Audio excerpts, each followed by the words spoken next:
আদায় করা। নামাজের ভিতরে কিছু ফরজিয়াত থাকে, ফরজিয়াতগুলোকে ঠিকমতো আদায় করা। কিছু সুন্নাহ থাকে, সুন্নাহকে সঠিকভাবে আদায় করা।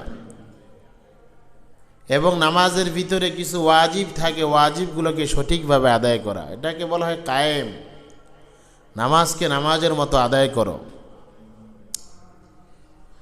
তো আল্লাহ রসুল সাল্লাল্লাহু আলাইহি ওয়াসাল্লামের হাতে হাত রাখার পরে, ইসলামের ঘণ্টির ভিতরে আসার পরে আল্লাহ তাআলার ওই বান্দা মসজিদে নববীর সাথে গভীর সম্পর্ক করতে লাগলেন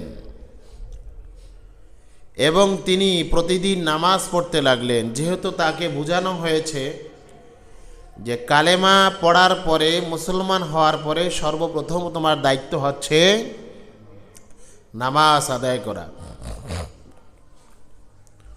তো রসুল আরবি সাল্লাল্লাহু আলাইহি ওয়াসাল্লামের নির্দেশনা মানার জন্য সে পরিপূর্ণ প্রস্তুত,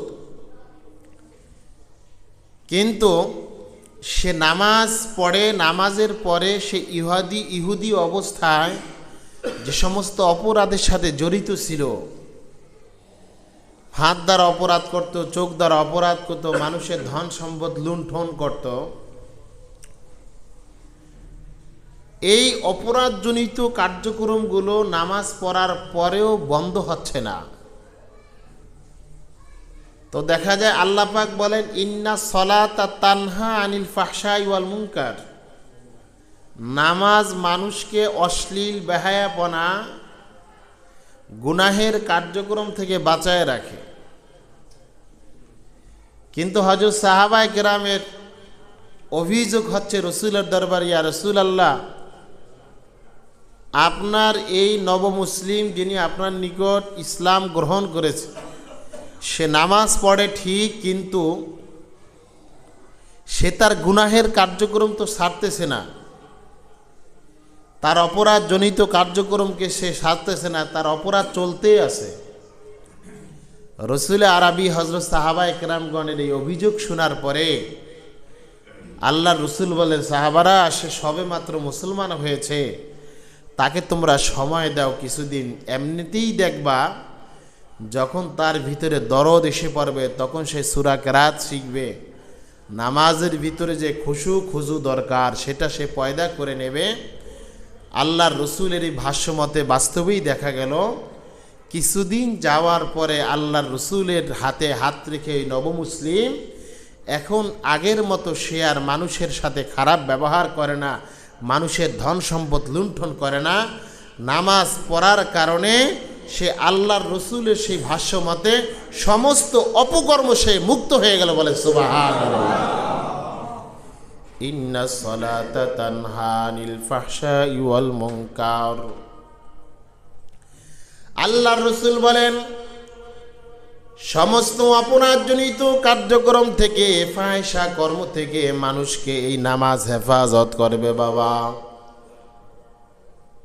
এখন বলবেন, হুজুর, সমাজে দেখি অনেকগুলো মানুষ তারা সময় মতো মসজিদে এসে পড়ে নামাজ আদায় করে। অনেক মুসল্লিদের দেখি তারা মসজিদে এসে পড়ে নামাজ আদায় করে, সময়ের দিকে লক্ষ্য রেখে তারা নামাজ আদায় করে, কিন্তু দেখি তারা বাসায় গিয়ে তারা তাদের গুনাহের কার্যক্রমের ভিতরে লিপ্ত হয়ে যায়। কি ব্যাপার?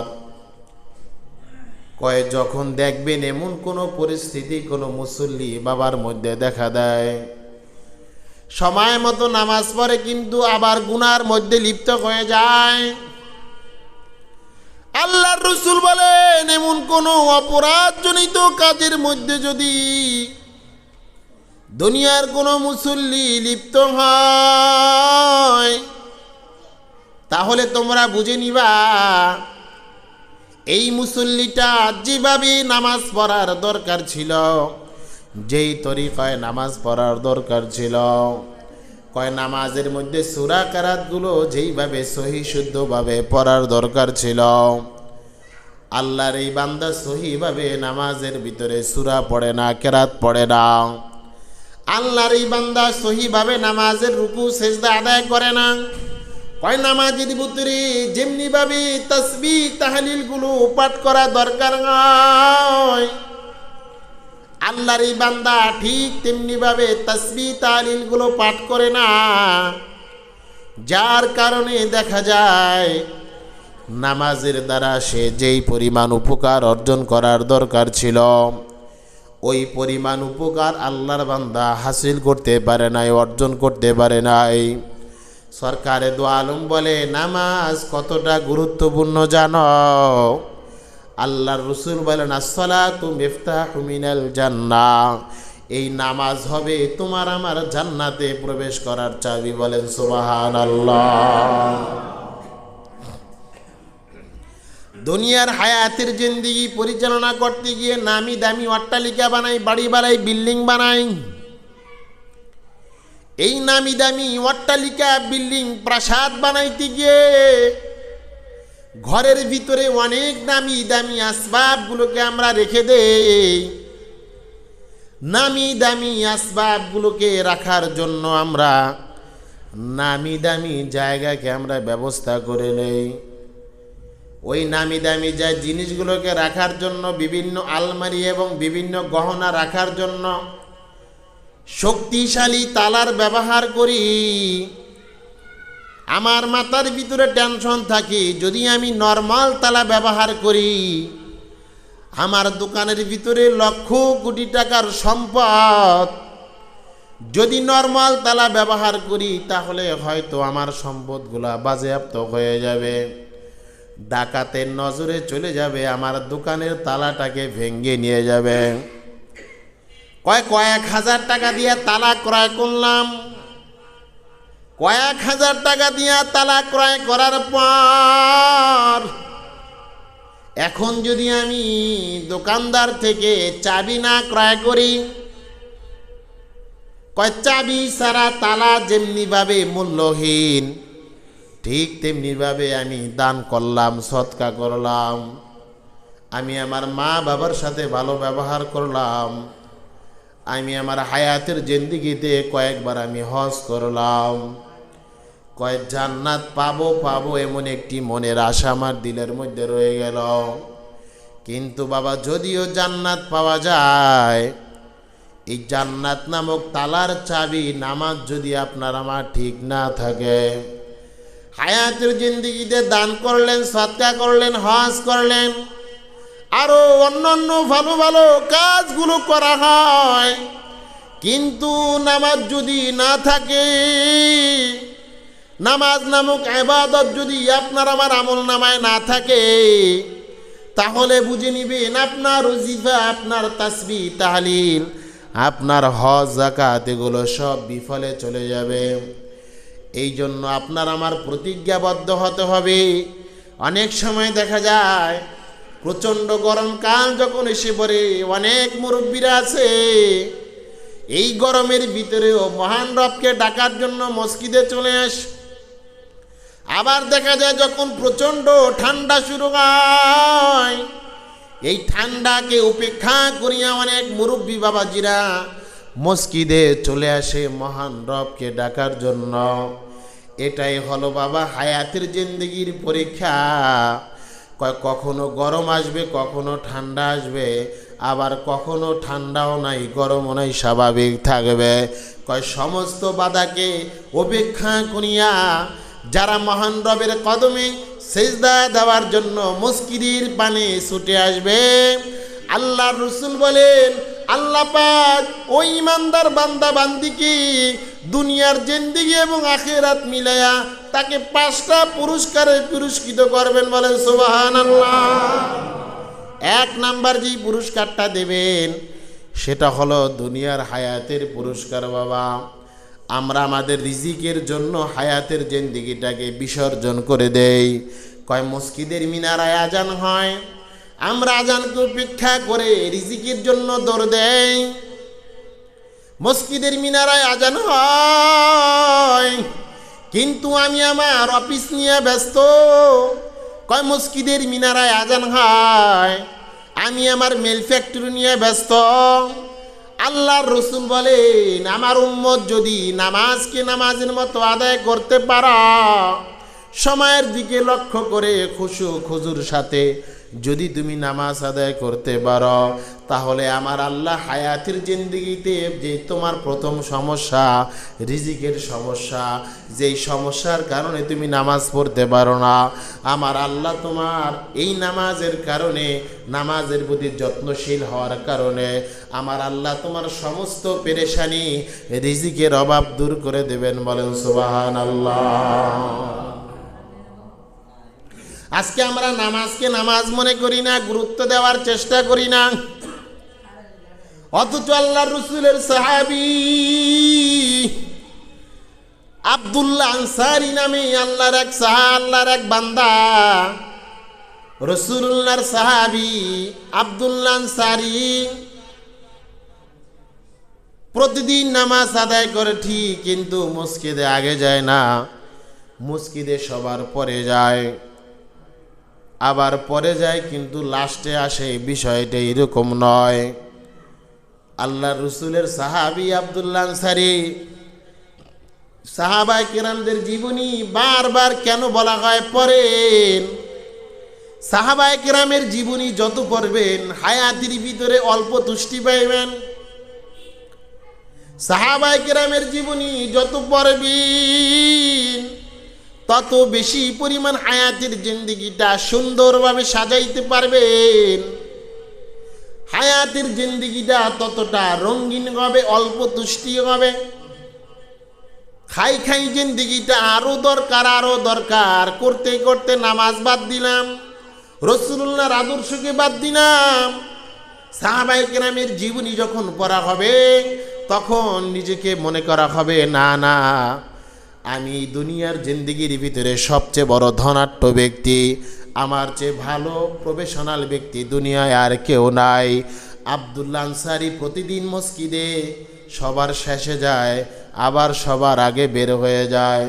সাহাবায়ে কেরামের দল আল্লাহর রাসূলকে অভিযোগ দিল, ইয়া রাসূলুল্লাহ, কি ব্যাপার ইয়া রাসূলুল্লাহ, ওগো নবীজি,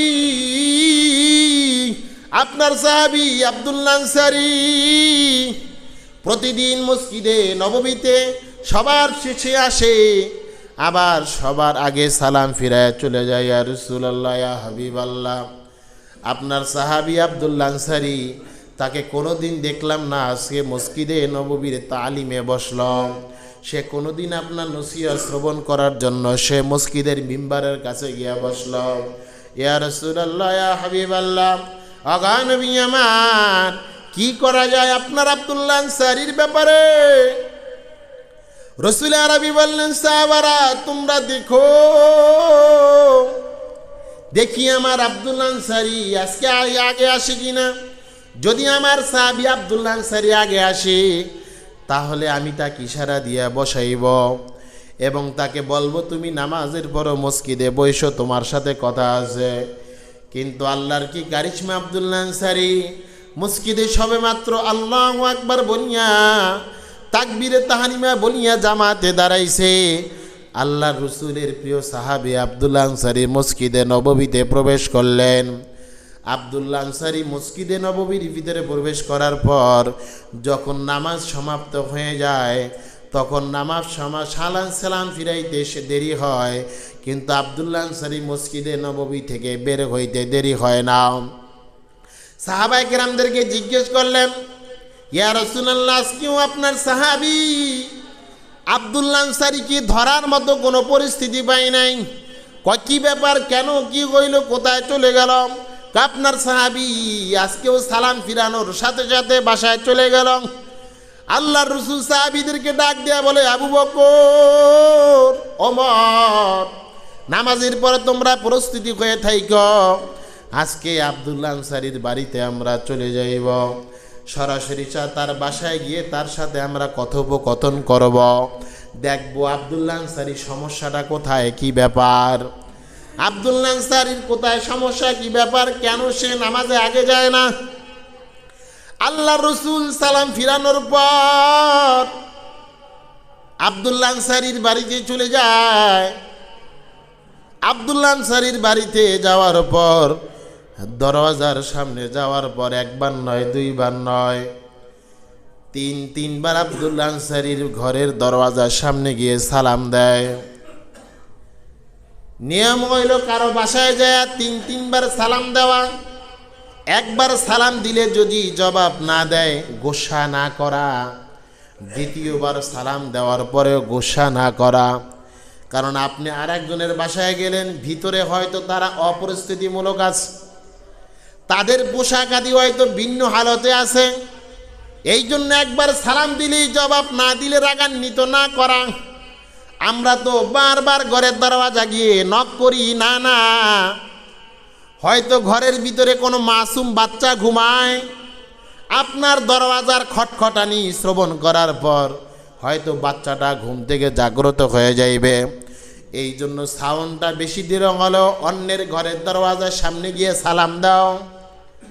সালাম দিয়া যদি দেখো জবাব আসে, জবাব শ্রবণ করার পরে বুঝতে পারবা ঘরের দরওয়াজা কিছুক্ষণের মধ্যেই খুলবে।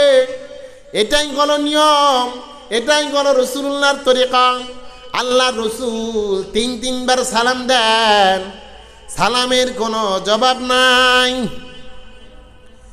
আল্লাহ রসুলের সাহাবারা বললেন, ইয়া রাসূলুল্লাহ, কি ব্যাপার, আপনি নবী হয়ে তিনবার সালাম দিলেন, কোনো জবাব নাই, কি ব্যাপার? একটু পরেই আল্লাহ রসুলের সাহাবী আব্দুল্লাহ আনসারী ঘরের দরওয়াজাটা খুলে দিলেন। বাবা, ঘরের দরওয়াজাটা খুলে দেওয়ার পর বললেন, আসসালামু আলাইকুম ইয়া রাসূলুল্লাহ। ওগো নবীজি, আমাকে মাফ করবেন, আমি দরওয়াজাটা খুলতে দেরি করলাম ইয়া রাসূলুল্লাহ, আমাকে আপনি ক্ষমা করে দেবেন, আমি দরওয়াজা খুলতে দেরি করলাম। আল্লাহ রসুল বলেন, সমস্যা নাই, বলো কি ব্যাপার? তুমি প্রতিদিন মসজিদে নামাজের জন্য যাও, সবার পরে আবার সবার আগে কেন বের হয়ে আসো? আল্লাহ রসুলের সাহাবী আব্দুল্লাহ আনসারী ডাক দিয়া বলেন, পয়গম্বর, আমার গায়ে যে পোশাকটা দেখেন, একটা পোশাকই আমাদের পরিবারের মধ্যে আছে ইয়া রাসূলুল্লাহ, যেই পোশাকের মাধ্যমে আমাদের ছত্র ঢাকা যায়। ওগো পয়গম্বরে আরবি, আমি যখন মসজিদে নববীর ভিতরে নামাজে যাই, তখন আমার ঘরের ভিতরে একটা গর্ত আছে, এই গর্তের ভিতরে আমি আমার বিবিকে রেখে যাই। আমি যখন নামাজ সমাপ্ত করিয়া চলে আসি, তখন আমি আমার বিবিকে আমার গায়ের পোশাকটা দিই। ইয়া রাসূলুল্লাহ, ইয়া হাবিবাল্লাহ, নবী আমার, যখন আমি মসজিদ থেকে এসে আমার বিবিকে আমি পোশাকটা দেই, তখন আমার বিবি নামাজ আদায় করে আর আমি গর্তের ভিতরে চলে যাই। এইভাবে যদি আমি মসজিদে নববী থেকে সালাম ফিরানোর পরেই যদি না আসি, তাহলে হয়তো নামাজের ওয়াক্ত চলে যাবে, যার কারণে আমি আমার বিবি হয়তো নামাজ কাজা করে যাবে। এই জন্য আমি দ্রুত চলে আসি। এই ঘটনা ওয়াকিয়া থেকে আপনাকে আমাকে শিক্ষা নেওয়া দরকার। আমাদের খাবারের কোনো শেষ নাই, আমাদের পোশাকের কোনো শেষ নাই, আমাদের বিভিন্ন আসবাবের কোনো শেষ নাই, কিন্তু তারপরেও আমরা নামাজে আসি না, মুসকিনে আসি না, মহান রবের কদমে সেজদা দেই না। না, এইভাবে যদি হায়াতের জিন্দেগি চলে, মহান রব আল্লাহর বিচারের কাঠগড়ায় দাঁড়াইয়া, জবাবদিহিতার কাঠগড়ায় দাঁড়াইয়া আপনাকে আমাকে কঠিন বিচারের কাঠগড়ায় দাঁড়া করানো হবে। এই জন্য আমি আমার যুবক বন্ধুদেরকে বলবো, আমি আমার বৃদ্ধ বাবাদেরকে বলবো, পর্দানিশী মা বোনদেরকে বলবো, ঘরের কোনো একটা জায়গা পরিষ্কার পরিচ্ছন্ন রেখে দেন, যেই জায়গাটায় জায়নামাজ বিছানো থাকবে, পবিত্র কোরআন থাকবে, নামাজের সময় হয়ে গেলে নামাজে দাঁড়িয়ে যাবেন। ফ্যামিলির মেম্বারটাকে এমনভাবে সাজায় নেন যা নামাজের পরিবেশ করে নেবেন। কিন্তু বাবাজি, আজকে আমাদের ঘরের ভিতরে সমস্ত সামানা প্রস্তুত থাকে, হায়াতের জিন্দেগি স্বাচ্ছন্দ্যের সাথে চলার জন্য সব কিছু আমার ফ্যামিলির ভিতরে আছে, কিন্তু নামাজের জায়গাটা নির্ধারিত নাই, যায় নামাজটা পরিষ্কার নাই, মাথার টুপিটা পর্যন্ত পরিষ্কার নাই। শুক্রবার আসলে টুপিটা খোঁজার জন্য আমরা টেনশনে পড়ে যাই, তারপরে দেখা যায় তোষকের তলে তোল মাখা টুপিটা পরে আছে, মসজিদে আসতে মন চায় না। না না বাবা, এইভাবে হায়াতের জিন্দেগি চালাইলে বিপদে পড়বেন। আজকে কেন নামাজ আপনাকে গুনাহ থেকে বাঁচাইতে পারে না? কেন নামাজ আপনাকে অপকর্ম থেকে বাঁচাইতে পারে না? কেন নামাজ আপনাকে খুন থেকে বাঁচাইতে পারে না? আল্লাহর রাসূলের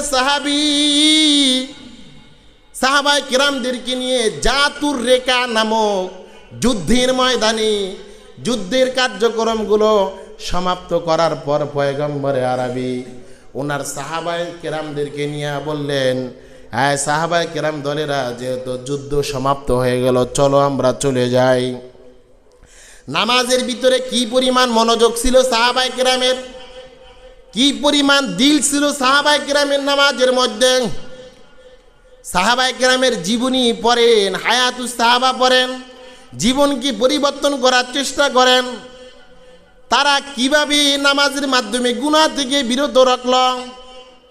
আল্লাহ রসুল জাতুর রিকা নামক যুদ্ধের কার্যক্রম সমাপ্ত করার পর পয়গম্বরে আরবি সাহাবায়ে কেরামদেরকে বললেন, সাহাবারা চলো, আমাদের যুদ্ধের কার্যক্রম সমাপ্ত, এখন আমরা মদিনার পালে চলে যাই। বাবাজি, নামাজকে যদি নামাজের মতো আদায় করা হয়, এই নামাজ আপনাকে অপকর্ম করতে দেবে না। এই নামাজ আপনাকে মানুষের ধন সম্পদ লুণ্ঠন করতে দেবে না। এই নামাজ আপনাকে মানুষের হক নষ্ট করতে দেবে না। কিন্তু নামাজের ভিতরে মনোযোগ নাই। নামাজে দাঁড়াইলে অনেক সময় পরিবারের টেনশন এসে পড়ে, বিভিন্ন ব্যবসা বাণিজ্যের টেনশন এসে পড়ে, আমার বাড়ি গাড়ির টেনশন এসে পড়ে। যেই টেনশনটা নামাজের আগেও ছিল না, ওই টেনশনটা নামাজের ভিতরে এসে পড়ে। এটা আসাটা স্বাভাবিক, অস্বাভাবিকের কিছু না, কিন্তু এটা কি বারবার দূরে রাখতে হবে। আল্লাহ রসুল বলেন, সাহাবারা শোনো, আমরা মদিনার পানে চলে যাই। আল্লাহ রসুলের কথা অনুযায়ী সাহাবায়ে কেরামের দলেরা ওনরা প্রস্তুতি নিলেন, বিভিন্ন সামানাগুলোকে গুছাই নিলেন। সাহাবারা সামানাগুলোকে গুছানোর পর আল্লাহ রসুলকে বললেন, ইয়া রাসূলুল্লাহ, আমরা প্রস্তুত হয়ে আছি, আমরা এখন মদিনার পানে চলে যাব। দীর্ঘদিন পর্যন্ত যুদ্ধ করার মাধ্যমে সাহাবায়ে কেরামের শরীরটা অত্যন্ত ক্লান্ত ছিল। এই দিক থেকে পয়গম্বর আরবির দেহটাও ক্লান্ত হয়ে পড়ল। আল্লাহ রসুল জাতুর রিকা নামক যুদ্ধের ময়দান থেকে মদিনার মধ্যবর্তী জায়গায় যাওয়ার পর সরকারে দো আলম সাহাবায়ে কেরামদেরকে বললেন, সাহাবারা, এখন আমার হাঁটতে ভালো লাগে না, এখন আমরা একটু বিশ্রাম নিব, রাত্র হয়ে গেল, আমরা এখানে রাত্র যাপন করব। আল্লাহ রসুলের এই কথা শ্রবণ করার পর সাহাবারা সিদ্ধান্ত নিয়ে নিলেন, হ্যাঁ আমরা এখানেই বিশ্রাম নেব, আমরা এখানেই অবস্থান করব। আল্লাহ রসুলের কথা অনুযায়ী তাঁবু সেখানে স্থাপন করলেন, সেখানে অবস্থানের জন্য সিদ্ধান্ত নিলেন।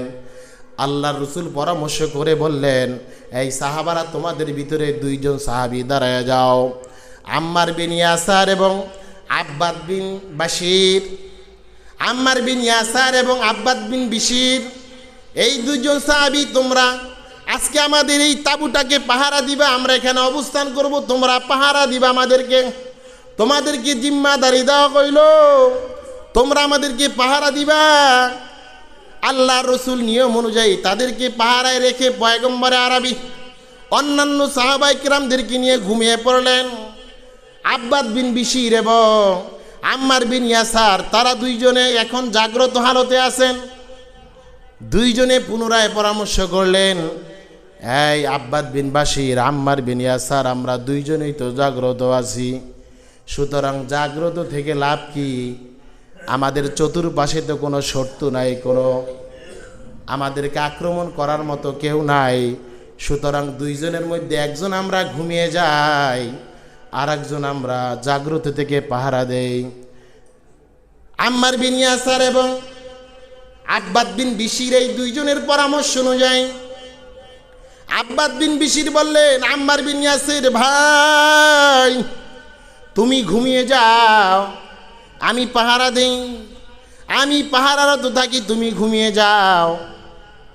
দুইজনের পরামর্শ অনুযায়ী আম্মার বিন ইয়াসার ঘুমের ভিতরে মগ্ন হয়ে গেলেন। আর আব্বাদ বিন বিশির দাঁড়ায়া দাঁড়ায়া আল্লাহর রসুলের ওই কাফেলাকে পাহারা দিতে লাগলেন।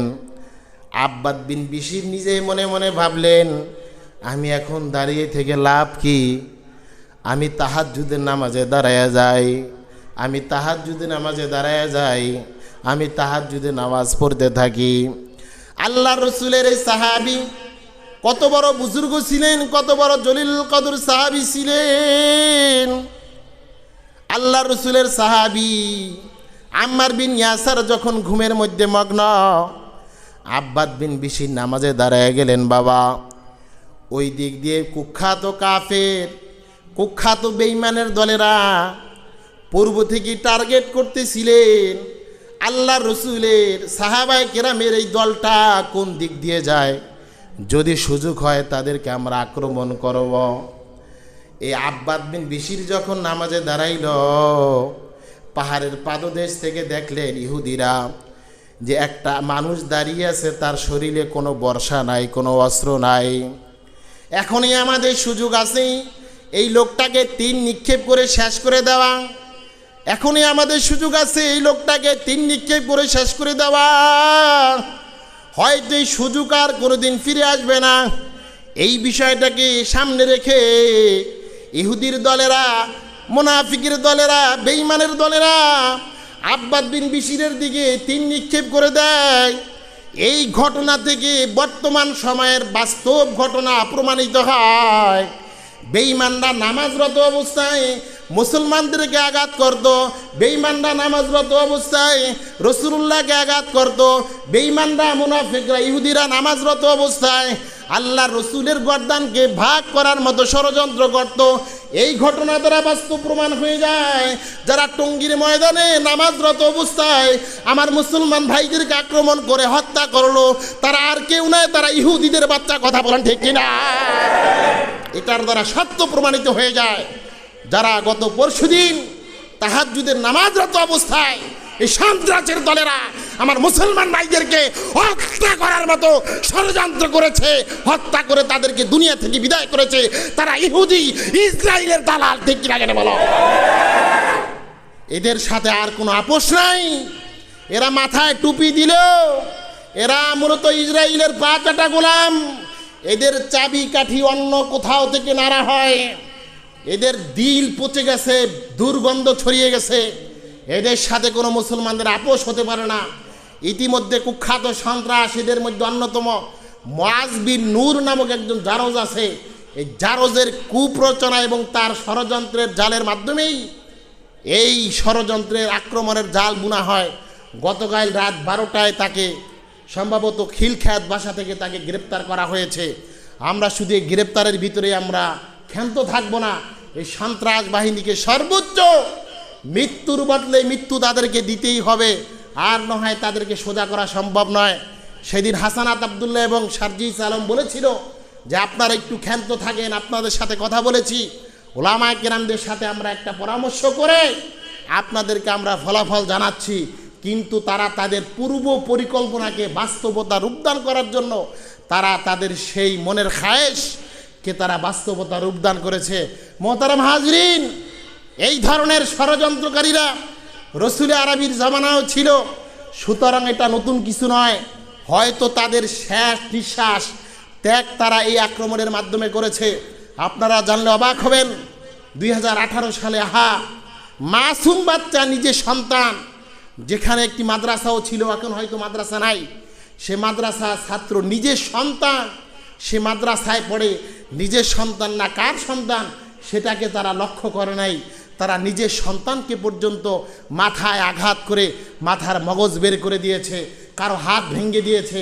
2018 সালে যদি তাদেরকে সুস্থ বিচার করা হইতো, তাদেরকে যদি সর্বোচ্চ বিচার করা হইতো, হয়তো 2024-এ তারা এত বড় দুঃসাহসিকতা পাইতো না।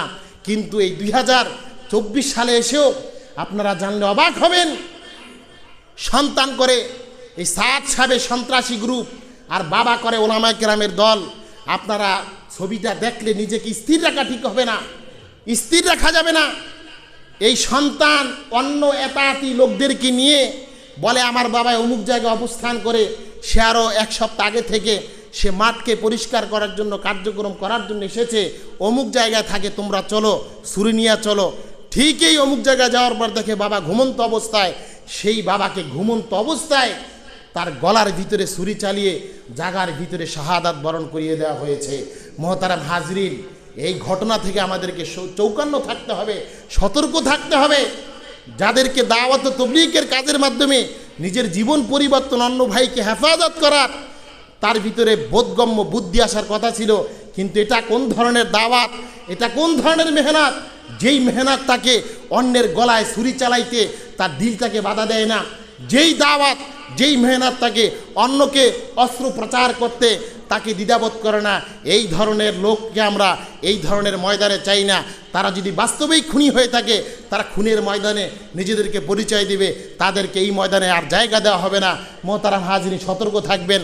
আল্লাহ রসুলের ওই সাহাবী যখন নামাজের ভিতরে তার দেহের ভিতরে এক এক নয় তিনটা তীর এসে প্রবেশ করলো, এবং তার দেহের ভিতরে প্রবেশ করার পরে ওনার যখন সময় শেষ হয়ে গেল, যেহেতু রাত্রটাকে তারা ভাগ করে নিয়েছিলেন, আম্মার বিন ইয়াসার এবং ওই আব্বাদ বিন বাশির, এই দুইজনে, আব্বাদ বিন বাশিরের শরীরে যেহেতু নামাজরত অবস্থায় তীর বিঁধে গেল, তখন আব্বাদ বিন বাশিরের নির্ধারিত সময় শেষ হওয়ার পরে নামাজ শেষ করে দিলেন।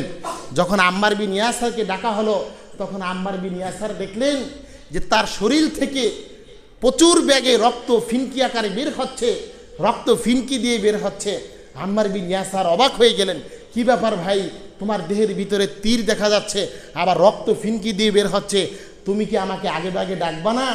তোমাকে বেঈমানের দলেরা এইভাবে তোমাকে তীর নিক্ষেপ করলো। আব্বাদ বিন বাশির নামাজের ভিতরে এতটাই মজা পেয়েছিলেন, আব্বাদ বিন বাশির বলেন, দেখো ভাই আম্মার বিন ইয়াসার, আমার শরীরের দেহের ভিতরে নামাজের মধ্যে কখন কোন সময় তীর নিক্ষেপ করেছে আমি আব্বাদ বিন বাশির জানি না। সুবহানাল্লাহ, কি পরিমাণ নামাজের ভিতরে খুশু ছিল। মহতারাম হাজিরিন, আল্লাহ পাক রব্বুল আলামিন আমাদের প্রত্যেককে নামাজকে নামাজের মতো আদায় করার সুযোগ করে দেন। সকলে বলুন আমিন। আজকে নামাজের পরপরই গতকাল নুরিয়া মাদ্রাসায় কামরাঙ্গীর চরে সমস্ত উলামায়ে কেরামের মিটিং হয়েছে। আজকে নামাজের পরপরই বিভিন্ন মসজিদ থেকে, আমাদের এখানে এবং শাহী মসজিদ থেকে, সকল মসজিদ থেকে এই সন্ত্রাসীদের বিরুদ্ধে সর্বোচ্চ বিচারকে কার্যকর করার জন্য বিক্ষোভভাবে মিছিল হবে। এটার সম্ভবত সর্বশেষ স্পট হচ্ছে আমাদের এই লোহার ব্রিজ, সেখানে আমরা চলে যাওয়ার চেষ্টা করব। আমরা মিছিল আকারে যাব, প্রয়োজনে আমরা শাহী মসজিদের সাথে একসাথে আমরা যাব। সেখানে নুরিয়ার সমস্ত উলামায়ে কেরামগণ থাকবে। সেদিন টঙ্গীর ময়দানে আমাদের শায়েখে চরমনে গিয়েছিলেন, কোনো কথা নাই, তাদেরকে কোনো ধরনের কার্যক্রমের সাথে সম্পৃক্ত করা যাবে না। এক হতে পারে তাওবা তিল্লা করে কাগজে কলমে লিখে স্টাম্প করে, শুধু মুখে মুখে তাওবা করলে হবে না, কারণ সর্বোচ্চ মুনাফিকের পরিচয় তারা দিয়ে দিয়েছে। আপনার সাথে বললো না আমরা সাদ সাহেবের সাথে নাই, কিন্তু আস্তে করে আপনার সাথে ঘুমাইবো, আপনার পেটের ভিতরে ছুরি ঢুকাই দিব, কোনো গ্যারান্টি নাই। সুতরাং সর্বোচ্চ বিচার তাদেরকে করে আমরা সেখানে যদি তারা আসে, তারা আসতে পারে, অন্যথায় এই ধরনের সন্ত্রাসীদের মাধ্যমে আমরা আমাদের মুসলিম ভাইদেরকে হুমকির মুখে ফেলতে চাই না। আল্লাহ পাক এই বিশ্বের অন্যতম একটি গৌরব, এই দাওয়াত ও তাবলীগের বিশ্ব ইজতেমাকে আমরা কলঙ্কিত করতে চাই না। আবারও এর কার্যক্রম পূর্বের ন্যায় ফিরে আসুক, আল্লাহ পাক কবুল করুক। সকলে বলুন আমিন। আমরা নামাজের পরপরই সকলেই আমরা চলে